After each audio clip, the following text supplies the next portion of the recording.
Houston, we have a problem.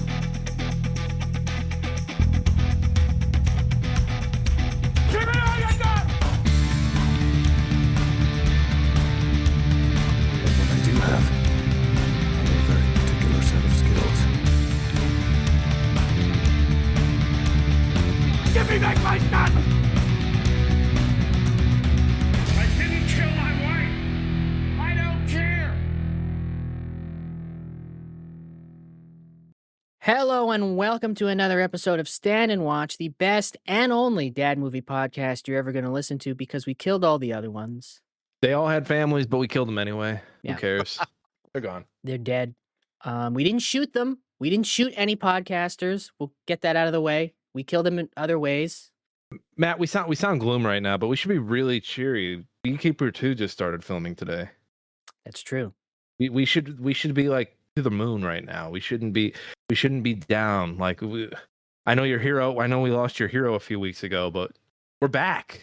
Beekeeper's coming back. We did lose my hero a few weeks ago. She was great on Alice. Oh, so you lost multiple heroes then? No, just the one. Just the one. Did someone else die a few weeks ago? Yep. Who? The dads that we killed, the other dad podcasters. No, they Yep, weren't. that's They who weren't. we- They weren't my heroes. I know. They were. I'm trying not I to wouldn't say have it. killed them. I'm trying not to evoke his name. I'm trying not to invoke it. I'm trying to Listen, leave it.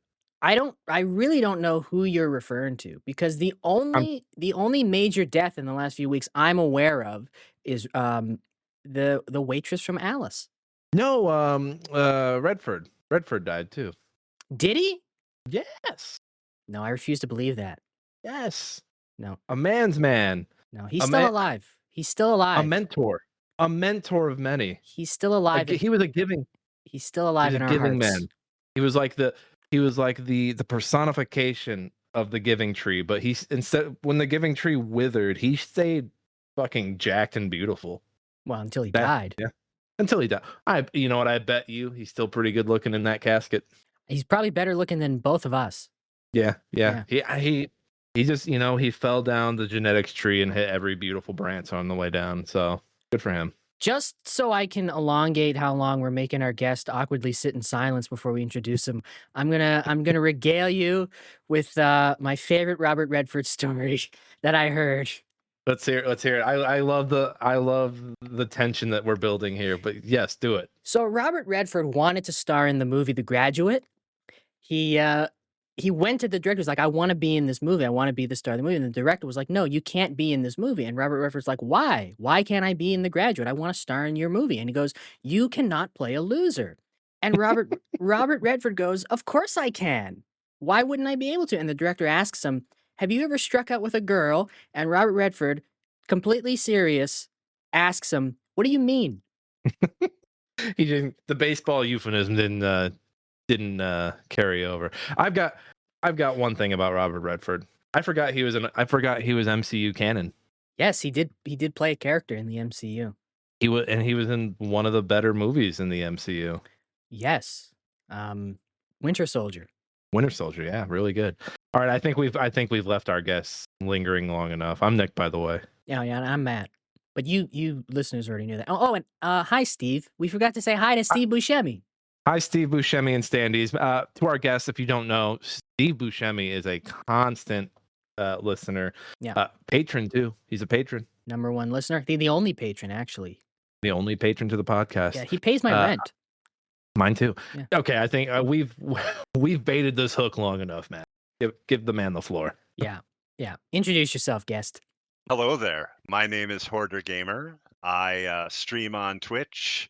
I occasionally interview people on Super Hour Podcast and a disabled weightlifter. And I try to entertain people whenever I can. What's your favorite weight train? I can't find the words right now. What's your favorite? What's your favorite pound? My favorite. Are you an The dog LBS or a pound. KG guy? I'd say a dog pound. No, like if you're my favorite exercise, probably leg press, which is like it's one of the only ones I'm decent at, probably because of certain issues I have physically. I hang cleaned the other day for the first time in years, and my shoulders or my wrists are still barking. I don't think I'll ever do those again. Wow. I couldn't push my elbows up like I used to. I was trying, but like they're like, no, we're gonna stay down here. Like it hurts up there. The wrists are telling us this sucks, bud. No, thank you. I do like the seated pull down thing. I do like a good seated pull down. I like the was that the overhead machine? I just like Yeah. sitting there. It's like hanging there, and then Yes. bringing it down slowly. I shake like to just grab it. Like I don't even take it out. I just grab it while it's like in the little holder, and I just pull. It's so good for the back. Oh, wait, I need one of those. I need one of those machines right now. We should get one for the podcast. We should, and we'll mail it to each other intermittently because this is a remote podcast. Steve, maybe Steve can buy us both one. Yeah. Yeah. Yeah. I hope he does. Yeah. You heard it here first, Steve. Oh shit! I'm not ready. I'm not ready for podcast proper. Matt, go on. Let me get ready for podcast proper. This has never happened before. I don't have the Wikipedia. I thought I had the movie Wikipedia up. I have the Wikipedia up for Shelby Oaks. I don't have any more Robert Redford stories. What do you want me to do here? Give us an anecdote about your other hero.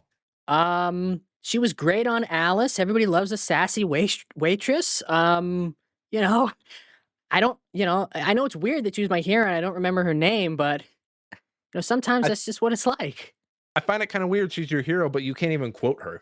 I know who you're talking about, but I don't recall the name either. So see, everybody knows her, the sassy waitress from Alice. Just nobody knows her name or anything she said. She had a catchphrase. It's deafening that you won't quote her at all. You refuse to quote her. It's almost like you're hiding something about her. There's nothing to hide. She was a wonderful waitress. Her name was Flo in the show. Mm-hmm. She had a catchphrase. And, it was the 70s. It was a different time. I don't necessarily want to repeat the catchphrase. Oh, was her catchphrase "Kiss my grits"? You can't say that on a podcast. Come on, man. I'm gonna have to She's edit. your hero. I'm gonna have to edit that out now.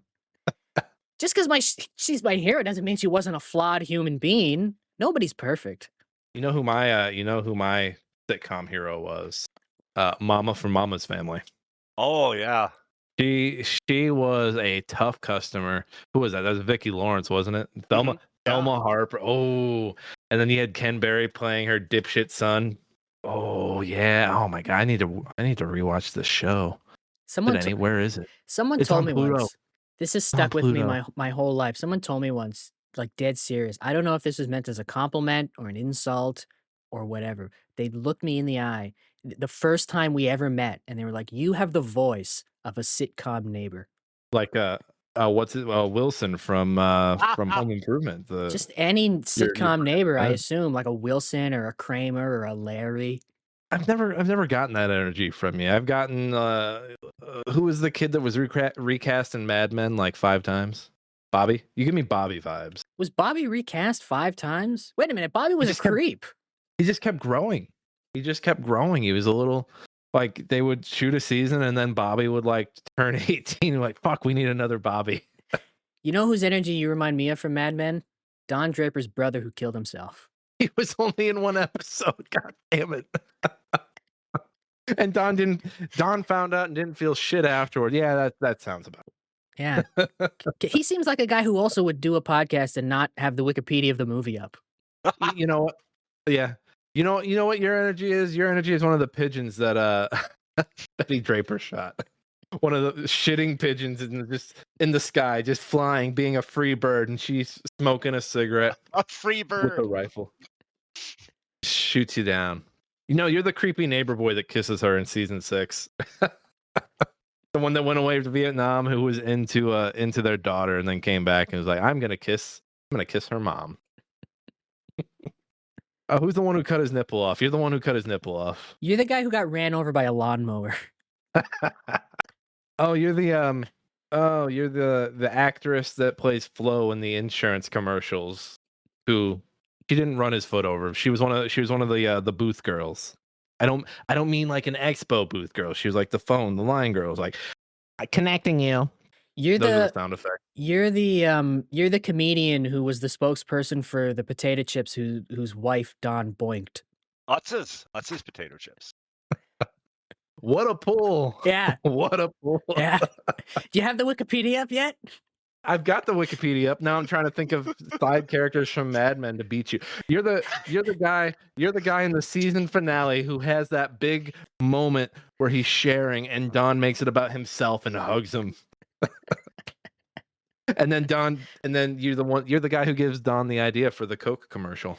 You're not any single like specific side character. You're just one of those nameless like white shirts that come in when Don walks out of the meeting because it's become too corporate. Who was the assistant that died at the desk? Oh, the old lady? Yeah. Fuck, what was her name? Well, that was you.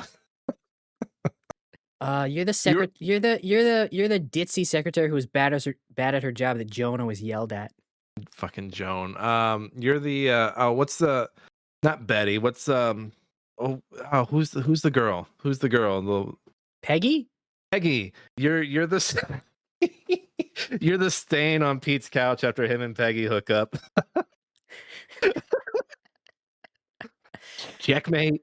Checkmate. You're the baby that Peggy aborts after she hooks up with Pete. Wait, no, they had the baby, right? They had it and they gave it away. I thought she got an abortion. No, she had it. Didn't Don pay for her to get an abortion? I think so, but I also think she had a baby at one point because there's a baby at home with them. And she like Peggy wants nothing to do with the baby. They might have just found one. I'm almost positive that Don pays for her to get an abortion. I think so too, but there's also a baby in a different scene. Because yeah, that's the whole point. Don says you'll forget about this. You'll be so afraid. It'll be so easy. Like it whatever. Never happened. This never happened. It never happened. Yeah. But it's so scary how this never. Yeah, it's a great line that I can't remember. Not as great as "Kiss My Grits" though. Just like how you didn't. Just because you didn't remember to have the Wikipedia up. I have the Wikipedia up. Steven Standys, I'm sorry. Hoardergamer, I'm sorry as well. I'm sorry I've done this to you. It's fine. This is a mess. And you know, I'm just gonna get into it. This week's movie is Glengarry Glen Ross, which is not a comedy. I'm gonna read the Wikipedia paragraph here. Glengarry Glen Ross is a 1992 American dark comedy drama film directed by James Foley and written by David Mamet, based on his 1984 Pulitzer Prize winning play of the same name. The film depicts 2 days in the lives of 4 real estate salesmen and their increasing desperation when the corporate office sends a motivational trainer with a threat that all but the top 2 salesmen will be fired within 1 week. Like the play, the film is notorious for its use of profanity, leading to the cast to refer to the film jokingly as "Death of a Fucking Salesman." The title of the film is derived from the names of 2 of the real estate developments being peddled by the salesmen, Glengarry Highlands and Glen Ross Farms. The film was critically acclaimed. The world premiere was held in 49th Venice Film Festival, where Jack Lemmon was awarded the Volpe Cup, made up. For Best Actor, Al Pacino was nominated for an Academy Award and a Golden Globe Award for Best Supporting Actor. However, the film was a box office failure because they sold it as a comedy. They had the wacky music and everything. For grossing $10.7 million in North America against a $12.5 million budget, it has since become a cult classic. Again, goofy name, goofy actors in this. I thought I was getting into a comedy. I thought this was a comedy. I thought it was going to be a comedy. Goofy actors like Al Pacino. He was goofy. Jonathan Price, I guess, maybe from Brazil. Famous goofy guy Ed Harris. Ed Harris. He's goofy. He's goofy as fuck. Yeah. Kevin Spacey. That guy's wacky. Speaking of Kevin Spacey, Jack Lemmon, that's fair. Jack Lemmon. Speaking of Kevin Spacey, is it time for our newest segment? Oh no, I forgot about this. Yeah, it is. It is time for our newest segment. Whose name am I clicking? Do you want to just start with Kevin Spacey? Let's start with Kevin Spacey. Did we name this segment after him? I don't know what we named. I don't remember what we named it. So this is for our longtime lore chasers with the podcast. This is what we started either it was last episode or 2 episodes ago, where I click on one of the actors for the film, click on their Wikipedia to see if they're a good boy or if they're a bad boy. I go straight for a controversial, and I think it's cheating if we click on the guy who we named this, who inspired this portion of the show. Did he inspire? No, I think we came up with this segment. I think it was during the In-Laws episode. Yes, you were right. We were looking at Peter Falk's Wikipedia and Alan Arkin's Wikipedia and going, look at those clean Wikipedias, no controversies. Look at those good boys. Well, okay, so here's the thing about this movie. We can't click on Alec Baldwin. We can't click on Kevin Spacey. I mean, We're you down could. two already. You could. It'd be fun. Is Al Pacino problematic? Can we click Al Pacino? I don't think he is, but you could click him. Let's see here. Relationship, substance abuse issues. Al. Alvin. Is that Alvin really Pacino. is that problematic though? Unless he commits a crime against others. Alvin James Pacino, what are you doing? Pacino is admitted to abusing drugs and alcohol early in his career, partly because he found his sudden fame after The Godfather difficult to cope with. He achieved sobriety in 1977. That's it. That's all they wrote. That's all they wrote. He's a good boy. He's clean. I feel like he gets a gold star. Yeah. Oh yeah, I forgot about this. Pacino revealed in 2024 that he almost died of COVID-19 in 2020. His near-death experiences led him not to believe in afterlife. Oh no. I mean, I wouldn't It's say sad, that's problematic. It's sad, Pacino. He's sad. He's sad. He's sad. Yeah, there's no assistants that were wronged. I mean, he's had multiple marriages, but they all last pretty long and then they end. Well, like most marriages. So That's true. Half of all of them, some say. Al Pacino gets a gold star. Gold star Pacino. Gold star Pacino, which is probably going to be a joke in Jack and Jill too. So get ready for it. They're going to book him for it before he dies. I don't approve of Jack and Jill or the thought of there being a sequel, but I do approve of my dad-approved Letterboxd review that I pulled for this movie. Glengarry Glen Ross. I think we should let the guest go just in case he pulled the same one as one of us. Yes, it is. It is all yours. If you pulled mine, though, I will be upset, and you will never be on this podcast ever again. I understand completely. So tell me if it is the one you pulled. Let me know, and I can swap because I have like two. It's just that one's not quite as good as the other. So. Give them both. Okay. Give them both. Give them both. Give them both. Okay, here we go. Like the name, the movie is overly pretentious, boring, and about nothing in particular. The plot makes me want to do literally anything else. The characters are just too boring old men for my tastes, and it's all awfully dull. Literally anyone who says they like this is lying to seem high class. Did Donald Trump write that?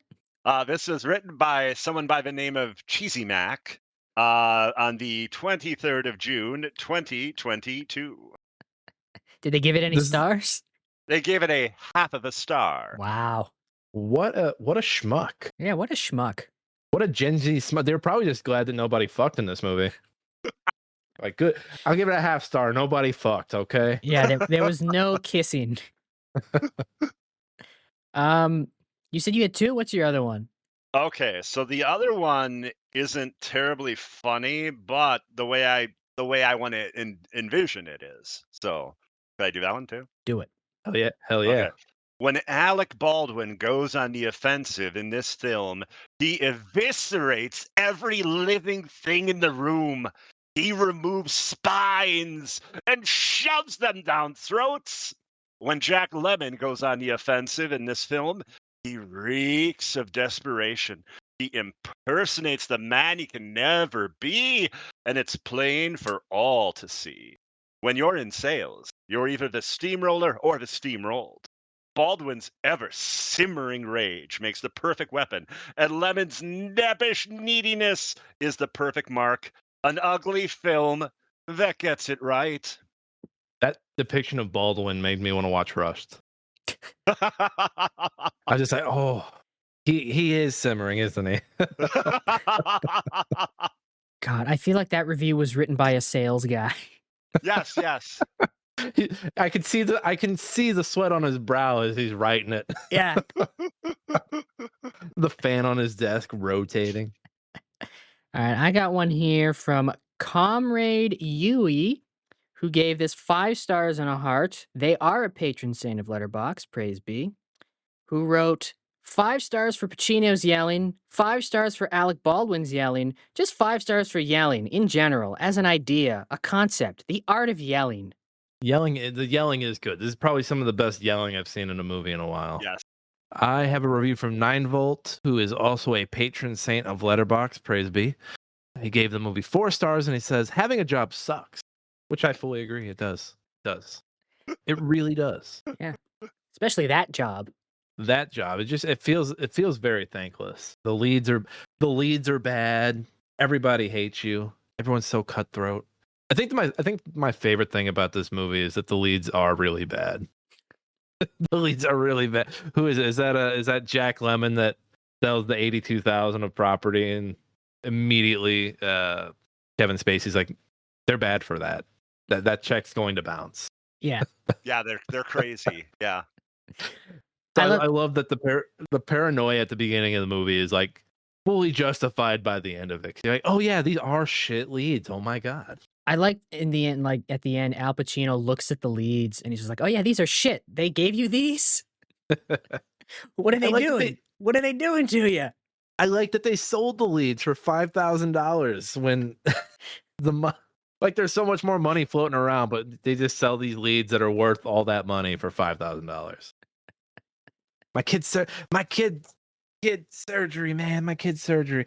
No, I think to get to our sandwich portion of the podcast, which remind the listeners, good, bad, good. I really like. I'm a big fan of movies that are like limited sets, limited scenes. Like they're in the office, and then I think like they all go their separate ways at the end of the night. But there's only like it's just very very contained. I've always liked movies like that, and this gives this the. I mean, it's obviously it was on stage before this was a movie, but it very much gives it like a 2-act feel. Yeah. Like, all right, The here's- whole second half of the movie is in the office. Yeah, I really like that. I don't know. I like talky movies, and this is a talky fucking movie. Yeah. I really like the first half. It's just I don't know. There's something about the vibes of them in the office, and it's a rainy night and the lights are like the neon from outside is coming into the office. Oh, just the sets for this, and the rain, and just the way that the scenes are lit. There's a moment where they're on like a scat, like the like not a roof, but it shooting from like upper story windows into the building, and you can see all the lights bouncing off the window, and it's rain. It's just beautiful. It looks amazing. It looks like to quote a musician on a press junket. It's a movie. The movie feels like a movie. It really feels like a movie, you know? Like it's a movie. I forgot that Baldwin. 'Cause I knew Baldwin was in this, and I Mhm. didn't realize he was only in this for like 10 minutes and then gone. It's a really great 10 minutes though. Yeah. He makes the most of those 10 minutes. It's an incredible 10 minutes. Did you feel like there were too many salesmen? Could you have done with one less salesman? I don't know. Cause I like that Ed Harris like tries to rope Alan Arkin into his scheme, and then Alan Arkin Yes. and then I like that Alan Arkin by the end is like, "No, I'm not doing it." And so he gets Jack Lemmon to do it. They're all different jerks, but they're different flavor of jerks. There's different archetypes going on there, which I find really interesting. I would say if there was like one more salesman, that might be too much. But I think it's not an issue of there being too many. Yeah. Was I was gonna ask, was Spacey distracting for anybody else? I mean, you know, there's something really therapeutic about watching a movie in 2025 where Al Pacino calls Kevin Spacey a stupid fucking cunt twice. Yeah, that was Yeah. pretty wild. It's good. It's good. It's really good. I do love the I love the detectives pulling the guys into the office one by one. And then the movie, like, because they could have just been like, okay, well, we're actually gonna shoot them being interviewed. The movie just being disciplined enough to be like, you know what, we don't need to see that. Yeah. No, Mhm. A lesser We don't- movie would have been like, here are the interviews. We don't care. Who cares? we don't care. We need to know what's going out. We're on the sales floor. It's the sales floor. Like, keep us on the fucking sales floor. Yeah. Again, not a funny movie. Not a funny movie. This whole time I was thinking like this is like this big all these comics and all these comedy writers have been referencing Glengarry Glen Ross recently, and I'm like, oh, I should check that out. It sounds like a cult comedy that everyone's learning from. No, it's not. It's not. No. It's funny in a certain kind of way, I think. Yeah, it's like it's darkly comic, definitely at certain points. One thing that's weird though is watching it through the lens of today and seeing like the racist elements, misogynist elements. That's like whoa, that's kind of wild. Yeah, and the just seeing the like how a lot of the sales stuff. It's weird watching a movie 33 years after the fact and seeing that like a lot of the ideas of sales are still pretty much the ideals that are floating around today. I feel like I feel like in terms of comedy, I do feel like it's cut from the same cloth as Succession. Like it's that kind of like Oh, everybody's mad, everybody's terrible, like kind of like workplace. Like it's not like Succession isn't like funny, but it's pretty funny. It's funny to see these terrible people and to see like all the people groveling around them. Kind of like how it's funny to see these guys groveling for these leads.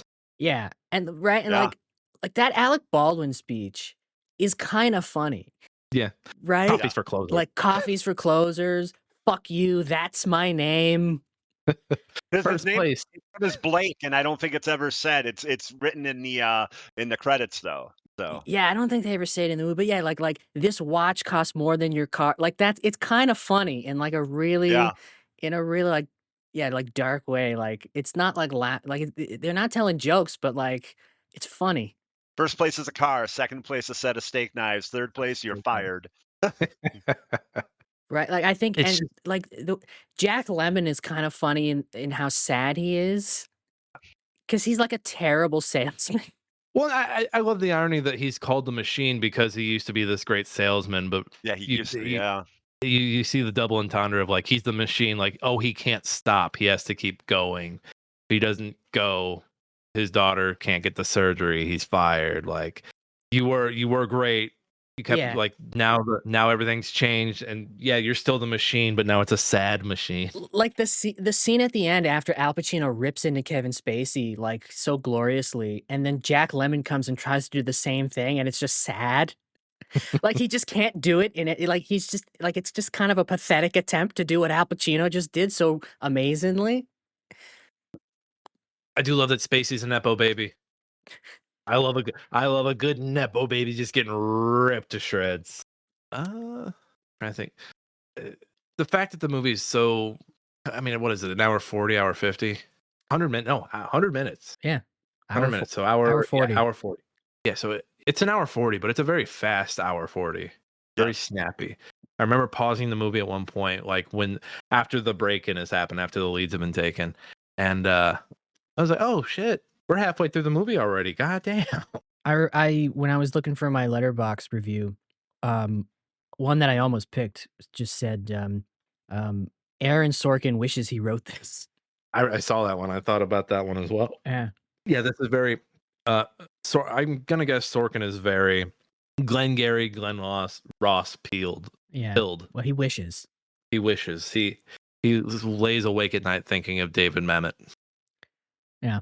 He just lays awake going, just one day I'll write something as good as Glengarry Glen Ross. One day I'll kill David Mamet. What he thinks it. That's what Aaron Sorkin thinks at night. Mamet and Tracy Letts, those two. It's like to bring it back to Steve Buscemi. He's like Steve Buscemi and Billy Madison. He's got the list on the couch right next to him when he lays his head down at night. He sleeps on a couch. Hey, it's true because I said it on a podcast. Aaron Sorkin sleeps on a couch. Jamie, can you look that up for us? Jamie says it's true. Yeah. You just said it off camera. It's true. Do either of you have I anything you dislike about this movie? Because I don't. I do think Ed Harris like disappears a little. I wish there was a little more Ed Harris. He disappears in that second act for like a long time. He's just gone. Is he the one? He's the Yeah. one that initially like, let's go to lunch. You want to go to lunch? Let's go to lunch. He's Yeah. he's trying to get out of the office. So it's very blatantly. It's very obvious. Like, well, Ed Harris did this. Yeah. Like Well, he ended Yes. up going through with it. I mean, yeah. I mean, we know he did it.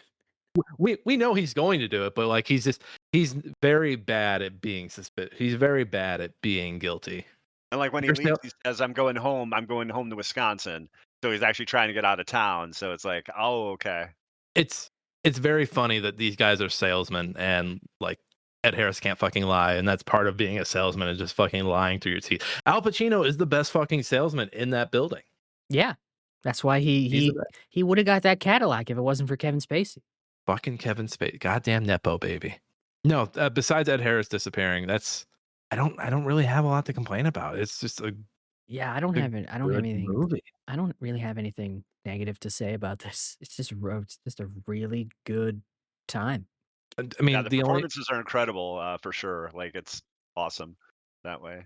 the only thing I was thinking while watching this was, well, why did we need like it's almost? I imagine I've never seen this on stage, but I imagine it's almost verbatim the same thing. Like you start to get to the point of like, okay, why is this a movie if it's already? I think the Alec Baldwin scene was added just for the movie. I don't know if there was any other like changes. Okay, Oh, really? Wow. Okay. Yeah. That's a hell of a scene. Yeah. so I mean, they iterate they did their little their changes, so I guess that's fine. Yeah. I always, whenever it's just like the people who get mad when a remake does something different. I'm like, no, that's the fucking point, you asshole. Or when an adaptation does something different, to like, well, they didn't do that in the game, or they didn't do that in the stage play. I'm like, fuck you, like, go watch the stage play or go play the video game, you piece of shit. Shut the fuck up. Yeah. But no, I think at the same time, I think there's nothing wrong with them just making it exactly the same, the way that you could see two different productions of like Hamlet and they'd be exactly the same, but and what a fucking cast. yeah, but I think the Alec Baldwin scene is justification enough for making this a movie. Oh, and the Jonathan Pryce, he's incredible, but I think he gets overshadowed by every other massive actor that's in the movie. Oh yeah, Because and he's he's a doing bumbling idiot, right? He's just like, Yeah. I need my money. But my wife he's just a bumbling idiot, and I love him. And he doesn't have to do much. He's just standing Yeah. there while everyone's arguing. and It's kinda everybody cute. else is going so big too. He's like, I gotta go. I gotta get out. He does get to make the decision to leave after finding out that he was being lied to. I like that for him. Yeah. Did you guys hear my Korean robot just now? No. Okay. Well, we bought my son a robot, and it was not made in America, very obviously. And What's if it- you bump into it, What's it a robot of? Just like Gus, a can I generic, see that robot? just a generic robot? The white robot in here. I'm expecting like a C-3PO type thing. I thought it was a stormtrooper. I'm looking at it. I'm looking at him play with it in the background. No, so this is what he says now that his battery is dying. I'm gonna see if I can get this on air. No, your mic's not picking it up. Hold on. Here we go. I'm gonna do it while I'm talking. Here we go. Press the button. Here we go. Talk. Well, now I just can't hear what he's saying over you. He says, I run out. It's got an accent, and I'm just like, why? Just tell us what it says and use the accent. No, Don't use the absolutely not. Steve, don't let him. Here. It says, I run out of my power. Recharge my power port. Goodbye. He wants me to show you the other robots now. This one doesn't talk. This one doesn't have an accent. That one looks cooler though. It does. He's also got Wally back there. Hey, lay down. Sorry, a little aside there because it was going off. I was like, oh no, that's gonna be in the recording. Does he Oh, want to talk about Glengarry Glen Ross? No, he wants to talk about Wally. That's his go-to right there. No, I think I already talked about how cool the sets are. It's cool that Kevin Spacey gets told to shut the fuck up. Yeah, The detectives, they're there. It's all right. they're there. They need to be there. Oh, some child dramas happening. Hoarder, what is? You don't have anything negative to say about this movie? So I will get a lot of hate for this. I understand that. I like jazz music, but I like the more intense stuff, like things like Bitches Brew and stuff like that. So I would have preferred almost like almost like a 80s style synth, almost like a Blade Runner type of synth soundtrack for this. As weird as that sounds, as I'm watching the movie, I just pictured that with like seeing like the subway going by and everything like that, and showing the streets and everything, and like you mentioned the neon lights earlier. That's just what came through my mind. I can see that actually. Yeah, like I wouldn't. like a more I don't know about cyberpunk, but like a more synthy noir Get Score. Trent Yeah, Reznor that's what on I it. was thinking. Yeah. Well, I wasn't thinking about going like as harsh as like Skinny Puppy or Nine Inch Nails, but yeah. Yeah, I've got nothing else bad to say about this movie. Besides the fact that I wish we did more movies like this and just They shot should movies. they And should make more movies like this. Hollywood, what are you doing, man? What happened? Could What they make happened, a Hollywood? Could they make a movie like this? Who would be in it? There's no actors anymore. Guys, you can't make Glengarry Glen Ross these days. You can't make it today. You Who's just can't. Yeah. There's You this would be, if they made it today, it would just be like 4 incredibly beautiful people who like, that guy's gonna make a sale. Look at him. He's Glenn Powell. They'd be quippy. They would just be quippy. They'd be quipping. Like that guy just made I don't even want to summon the bad quips. They would just be quipping the whole Could be a time. sequel with Kevin Spacey. He'd probably do it. He's back. He's uncanceled. Kevin is uncanceled. He beat the charges. Kevin Shot something at a Panera here in Wisconsin. Well, no, he didn't shoot at the Panera, sorry. But my friend actually saw him at a Panera in Wisconsin, and he was shooting a film here a few months ago. Oh no. No, the He new legally was not allowed. He legally was not allowed to go into the Panera because they had some underage workers. It's a shame because the people in Panera really wanted to sell him that lemonade. No, the new version would just be like Kevin Spacey ruins Al Pacino's sale, and Al Pacino goes, "Did that just happen?" He's right behind. It would have been Jack Lemmon admitting that he committed the crime, and then Kevin Spacey would be right behind him, and Al Pacino would be looking, and Jack Lemmon would be like, "He's right behind me, isn't he?" Are we ready to rate this movie? I gave it 4. I gave it 4 or 4.5. I'm willing to stick to that. I gave it a 4.5. Yeah, I would say a 4.5. Yeah, it is. Yeah, the performances and the dialogue is incredible, and it's kind of like this, like lightning in a bottle. Like you mentioned, like they really don't make movies like this anymore. The closest thing this brings to mind too is something like 12 Angry Men, and this is more like 5 or 6, Desperate Salesmen. Yeah. Yeah, if you made this movie today, it would feel the need to over-explain things you wouldn't need explained because moviegoers are the biggest fucking moron dipshits now. They're like, wait, what daughter? He has a daughter? They didn't show me a daughter. I was on my phone for 20 minutes. Did I miss the daughter? What the fuck is going on in this movie? I'm fucking moron. Give me 10-second vertical. It's all I can stand. Alec Baldwin would show up and they'd be like, "Who is this guy? Who is that? Did he introduce himself? Where did he come from? What's he doing? What are his goals in this scene? He didn't say it." The Mercedes Benz, they'd have to do an ad like for the car because that's how they paid for the movie. Who are Mitch and Murray? They keep talking about Mitch and Murray. Have they showed up yet? The leads, what's the origin of the leads? The leads wouldn't even be in this movie. They'd save the leads for the sequel, or there'd be a reveal at the end that the leads were like in someone's desk the entire time, and there'd be like a wink to the audience. There'd be a 10-episode miniseries prequel that leads up to them getting the leads, and it ends with them in that office. They would also keep cutting back to the conversation between Ed Harris and Alan Arkin about possibly doing the theft. They would do that multiple times in case you didn't catch it the first time. There would be a straight up flashback to Jack Lemmon doing the crime. But then they'd have to humanize him because he's the villain, and so they would eventually show his daughter at the hospital all surgeried up, and then everyone would be like, you know what, it's okay, you did this, we're gonna let him go. And then then they're like, who was the bad guy? It was capitalism. Capitalism was the bad guy this entire time. Someone should make an edit, because I'm not talented enough to do it. Someone should make an edit of Spider-Man 3, but replace Thomas Hayden Church with Jack Lemmon from this movie. Wait a minute, man. Are you a podcaster asking a listener to do something? I am. Make that meme, guys. You got to make that meme for us. Unpaid. You're not being paid to make that meme. Get to it. Yeah, get down to the meme. Get down to the meme mills now. Yeah, get to it. Get to it, listeners. You work for us. The meme mine for free. That's right. Hey, that's right. The children these days, they yearn for those mines. Are you a patron? Make a meme.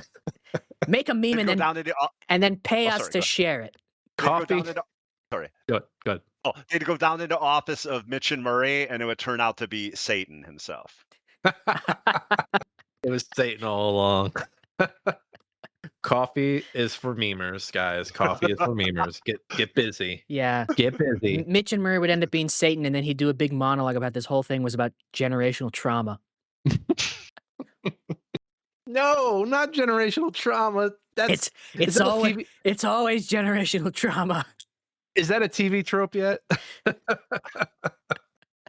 It's gotta be. There's been enough where I'm just like, all right, we get it. You hate your parents. Your parents hated their parents. We get it. I'm a millennial too, bud. We get it. You have PTSD because you were sad as a child. We get it. You got left at the mall for 20 minutes. We all did. We get it. Your dad recorded a podcast while you were trying to sleep in the background. That'll be Gen A's thing. Is like, my father was a podcast. There'll be like an anonymous group for people who have parents who are podcasters.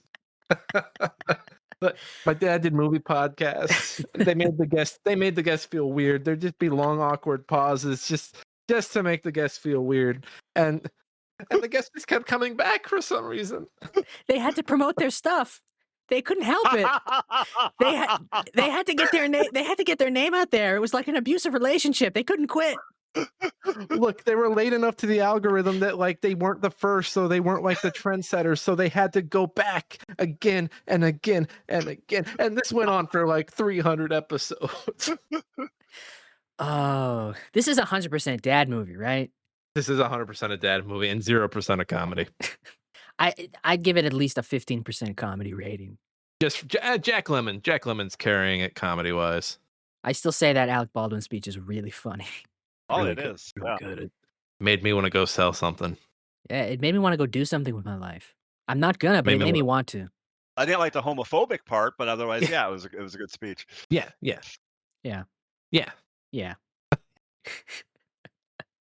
Just the coffee is for closers is just a great one. And I knew it came from this, but I was like, where's it at? Where's it at? Where's it gonna happen? Where's it? There it is. I like That's a how good line. I like how he's almost like a prototype of like the Wall Street bros of today. Oh yeah. Well, because Wall Street was a few years before this, right? Wall Street was 89. It was 80, so I think it was 88, 87, 88. 86 maybe? I'm not sure. Jamie, can you look that up for us? Jamie, when did Wall Street come out? Jamie's on Rogan. Well- He's not here right now. Well, 87. Jamie's down in the meme mills. Yeah, 87. Yeah, it was Greco. He was channeling his inner Greco. Gecko, yeah. And then this would go on to influence Wolf of Wall Street. Yeah. Which would go on to influence really dumb guys. Yes. Yeah. Yeah. They're pretty dumb. All those Dogecoin guys. Oh. They think they're Wolf of Wall Street, but they're just pain and gain. They're just ladies, get yourself a Wolf of Wall Street, not a pain and gain. All right. So we're all in agreement. 100% dad movie. 100% dad movie. This is I totally see 100% that. dad certified. That is a great thing. You know what's not so great What is these goofballs, these losers. our IMDb goofballs, aka Neil deGrasse Tyson. Yeah, it's always Neil deGrasse Tyson. These are the people that watch a movie and hop onto IMDb to complain about something from the movie that doesn't matter. Doesn't matter at all. They could've watch just left it alone. They watch movies incorrectly, and we hate them for it. We hate you, Neil deGrasse Tyson. We hate you. You used to be cool. You and Bill Nye, and then you stopped being friends with Bill Nye and like had to ruin the fun and everything. So Bill Nye's fuck still you. cool. Bill Nye's all right. Let's let our guest go first again, just in case he picked one that we have. Remember, if you pick our thing, we will kill you. Okay, so what part was this again? I apologize. This is the Negative Nancy of the week, the We're IMDb. talking about this movie specifically? Yeah. So on IMDb, the goof section where people go in and type the goofs. I apologize. I didn't see that part. Oh, okay, that's fine. That's fine. Sorry That's about that. fine. That's fine. Fine. It is a big wall of text that I send people when I'm like, this is our format. We'll put our knives away for now. I appreciate that. I believe I got everything else, but that I did mean, not. look, we've had guests come on and give out letterbox reviews for different movies. So Ah, Was that Kate? That was Kate, right? that was Kate. Yeah. That was Kate the first time. Yeah. So everything is acceptable here. I will go then. AIDA is described as standing for attention, interest, decision, action, whereas it really stands for attention, interest, desire, action. The one Baldwin quotes is nonsensical because the action is the decision. Fuck you, Neil. Fuck you, Neil. The whole point of the movie is that yes, he's this gung ho salesman, but he's a fucking prick, and he can be wrong. Like Also, he can who- be wrong. The point is he's so confident that if he's wrong, he's doing it 100 miles an hour. Also, who cares? Just genuinely, who cares? Just He was you. the disruptor before everybody was a disruptor. Only Neil deGrasse Tyson cares. I've got one. Shelley pretends to be a client from Amex when Link comes into the office, but when Roma first meets Link at the bar, he's sitting with Shelley. Surely who would have remembered who he was. I don't think they introduce who is who at the bar. Also, it's a bar. People get drunk at the bar.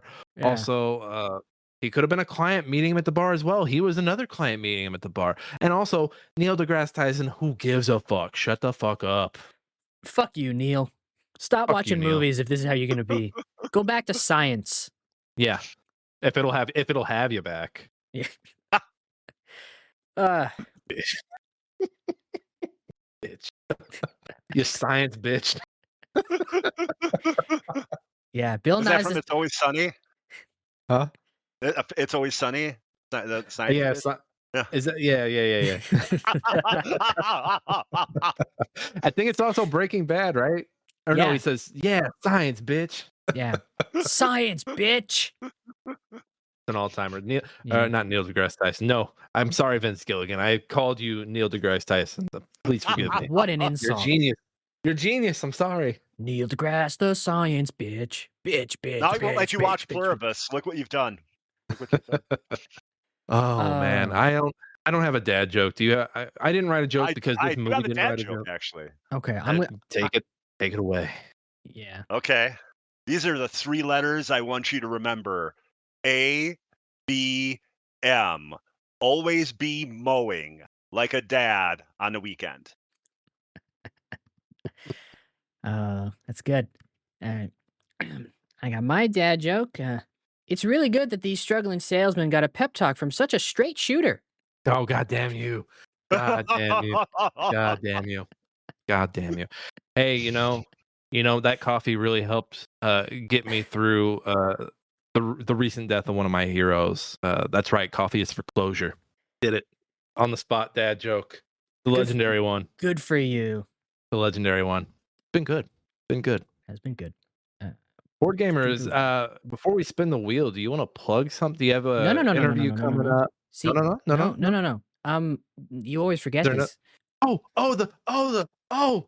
It's Anytime, oh my God. Every time we have a guest on for the first time, I give to them the dad questionnaire. Ah, okay. That's right. I'm gonna ask you 15 questions. Sure. You're gonna give me just the first answer that comes to your brain, straight from the heart, and through these answers, the listeners will be able to judge how dad you are. Okay. Okay. And if you answer any of them wrong, we will kill you. Yeah. That's fair. That's fair. Yeah. Now, a lot of guests assume that I will give them some sort of result at the end, like I will tell them, but I will not. Only the listeners will know. It's for them to decide. You should just leave that part for the end. So when we get to the end, they're like, all right, tell me. It's like, nope, that's for the listener to decide. All right. Question 1. Do you think you could land an airplane in an emergency? Hell no. Question 2. What is your favorite action movie? Die Hard. All right, Good answer. Question 3. What is your remote drop movie? This is the movie that when you see it on TV, you drop the remote immediately and watch. Goodfellas. All right. How often do you think about the Roman Empire? Almost never. Interesting. Okay. Have you ever watched a movie standing up? And if so, what's the longest you lasted before sitting? Oh, yes. And I would say, I don't know, maybe 10 minutes, 15 minutes at the most. Okay. If you were stranded on a deserted island, what movie would you want with you? The City of Lost Children by Janae and Caro. Deep cut. How many works of Taylor Sheridan have you seen? Oh, I would say probably 2 or 3. I can't name them, but I know the name, and I know I've seen some of it stuff. Okay. Okay, Uh, we'll add him to the list on that one. if a loved one was kidnapped, which movie character would you most emulate while attempting a daring rescue? Uh, I'd love to say Liam Neeson, but it'd probably be more like a bumbling goofball who would probably screw it up, and my loved one would be gone. So That can also be Liam Neeson at this point now. that's true. Yeah. I believe Do the name you're looking for was Brian Mills, by the way. Yes. American hero. American hero. Ryan Mills. yeah. Do you let others touch the thermostat? Sure. Yeah. Just in. I'll put him on the list for that one too. What is the best sandwich? Turkey, lettuce, tomato with some sriracha and perhaps a little cheese. Who is the best Jack? Bauer, Reacher, or Ryan? Jack Ryan. Which Jack Ryan? I would have to say Alec Baldwin. Okay. Okay. What is your favorite movie quote? Uh, do you want me to perform or just say what it is? Whatever you feel comfortable with. A census taker tried to test me once. I ate his liver with Father Bean and a nice Chianti. Oh, that last part. Who is the coolest movie character? Oh man. I'd have to say Han Solo. All right. All right. Favorite dad joke? Oh wow. Well, I do love puns, if that means anything. Huge fan of puns. A specific dad joke, I can't think of one off the top of my head. I'm sorry. Okay. So we'll just put down all puns. Yes. Right? And finally, the last and most important question. What is the best Tom Cruise movie? Oh, I would have to say Tropic Thunder. All right. All right. First time someone's answered that. Yeah. Good. Good. Good. Interesting Yeah, diagnosis. it'd be that over or here. Collateral, but I'd probably have to go with Tropic Thunder. Good. Okay. Okay. Well, Hmm. Hoarder Gamer, your dadness is now known to the listeners, and they will judge you accordingly. Be careful out there. Yeah. I will. I will be. All right. Now it's time to spin the wheel Never been more dangerous to be a dad with a podcast. with a podcast. Yeah. We thought we were the only ones putting the work in. Jesus Christ. All right. Let me pull up the wheel here. Spin that wheel. We can all get a nice look at this beautiful wheel of movies. We got 6 movies left on this wheel. What's left on oh my goodness. It feels like 14-year-old Nick put the rest of these movies on the wheel. Well, most of them. Yeah, these are like all your movies except for one. What's left on here? We got Children of Men, we got The Wrestler, we got Kick-Ass, we got They Live, we got Disturbia, which actually was on TV the other day and I watched most of it, and we got Accepted. right? What? All under 90 minutes, right? Yes, all under 90 minutes. All under 2 hours for sure. I don't know if they're all under 90. That's nice. That's nice. It is. Anything you're hoping for? I'm still excited to see Children of Men. I've never seen it, so I'm like, anytime now. Hoarder, what would you like us to land on? Since you're definitely going to listen. I would probably have to say Children of Men. I apologize. What was this? What was the second and third film? The Wrestler, Kick-Ass, They Live, Disturbia, Accepted.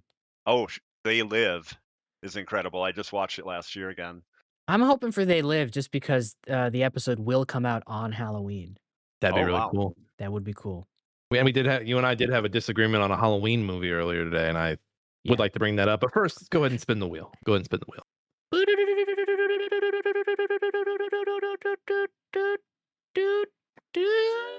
No way. Fuck yeah, They Live, baby.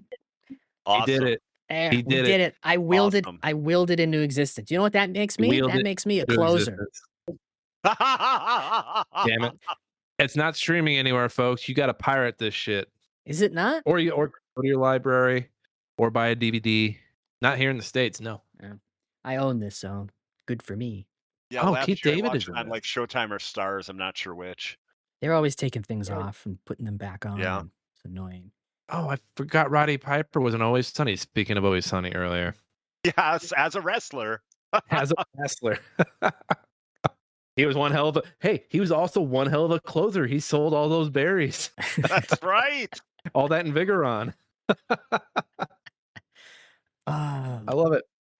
No, Matt's totally wrong opinion was that Halloween Ends was better than Halloween Kills, which I disagree. I fully disagree with.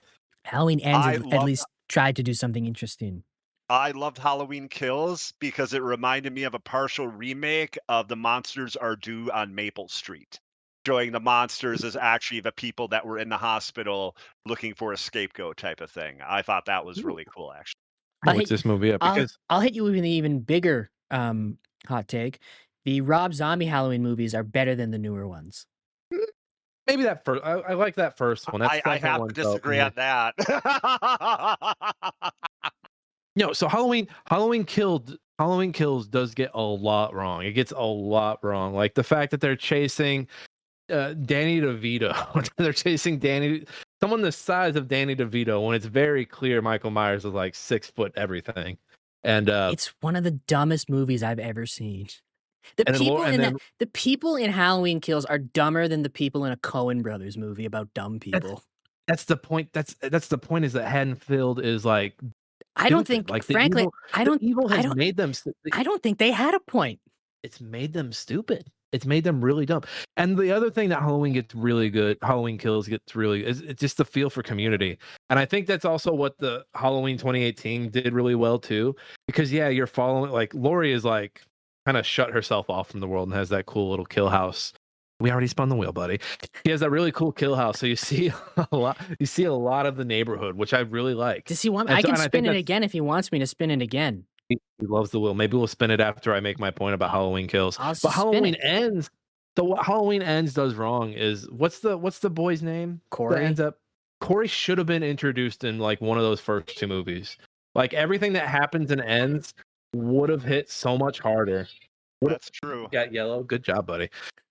Everything that happens and ends would have hit so much harder if Corey had been there, like even just in the background. Like the whole like thesis of that trilogy is that evil can take shape, and if it lingers long enough, it will transfer to somebody. And I think that would have hit a little harder if Corey had been in that first movie as someone like a side character, and then maybe make him a little more of a main character in the second movie. Because I mean, they basically kill everybody by the end of the second one anyway. What you're saying is Thirdly- that they Star Wars'd the new trilogy. Yes. Basically, because yeah, Star Wars. They what's the stormtrooper's name again? Is it Finn? Finn. Yeah, Finn was like the most interesting thing about the new trilogy, and they just like we're gonna make you a side character. They reverse Finn to Corey. Well, everything that was interesting in The Force Awakens was abandoned in the second one, and then everything that was interesting in The Last Jedi was abandoned in the third one. Great way. It's a great way to make a trilogy. Yeah, They needed the same writer for all three. I don't know what they were thinking. yeah. or at least have the writers talk to each other, Yes.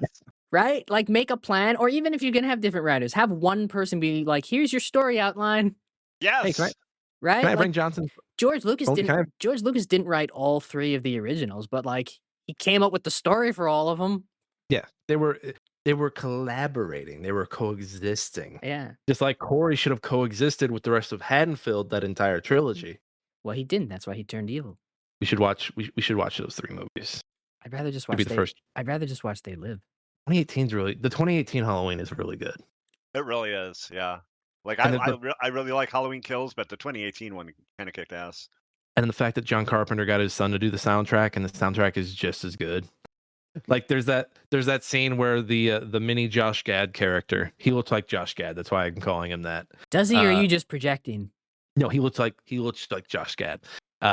When he gets impaled on the fence, and Laurie's granddaughter sees it, and like it's sampling Halloween, but then I forget what it's like, this instrument that like if you saw it, you'd be like, what the fuck is that? It's just and it makes this eerie sound. A theremin?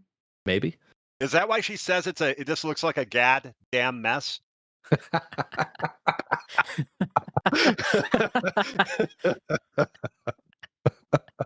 I think we got to end the show there. That was a good one. It's not going to get any better. It's not going to get any better. All right. Plug your stuff one last time. Okay. Hi again, everybody. Hoardergamer. Twitch.tv/Hoardergamer. That's where you will usually find me. I do a lot of Diablo and right now Borderlands, and then also Super Hour podcast with Dave Body and I. So yeah, and that's actually on YouTube though. All right. As always, you guys can follow the show on Blue Sky. You can follow me and Nick, but you gotta work for that information. We're not just going to tell you our No, ats, just dig we don't dig a do that. just Yeah. dig a little deeper and you can find us pretty easily. The important thing that you can do, leave a review. Don't care what it is, just leave one.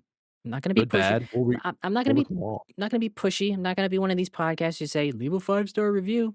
You do you. Just leave one, okay? Says the guy that asked for a meme earlier.